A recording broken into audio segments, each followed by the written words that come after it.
নমস্কার বন্ধুরা, আজকে আমি বানালাম মোচার চপ। মোচার চপ বানানোর জন্য প্রথমে মোচাটা একটু হলুদ দিয়ে সেদ্ধ করে নিতে হবে। তারপরে আস্তে আস্তে কাঁচা লঙ্কা কুচি, পেঁয়াজ কুচি, নুন, হলুদ গুঁড়ো, একটু পোস্ত, চিনি আর লঙ্কা গুঁড়ো সামান্য, আর একটু বেসন দিয়ে দিতে হবে। পরিমাণ মতন বেসন দিয়ে ভালো করে মাখিয়ে সেটাকে অল্প অল্প করে তেলের মধ্যে ছাড়তে হবে। এটা মোটামুটি কম তেলেই করা যায়, আর এটা ছোট বড় সবাই খেতে পারবে। তার জন্য ছোটরা খেতে গেলে একটু কাঁচা লঙ্কাটা কম দিতে হবে, আর গুঁড়ো লঙ্কাটাও কম দিতে হবে।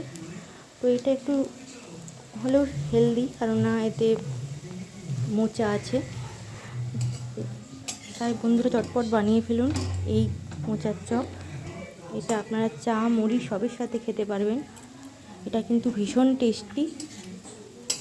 সন্ধেবেলায় এই মুচমুচে স্ন্যাক্সটা আপনারা বানিয়ে নিতে পারেন। ব্যাস এইভাবে আমি তুলে নিলাম একে একে মোচার চপগুলোকে। তৈরি হয়ে গেল আমাদের মোচার চপ।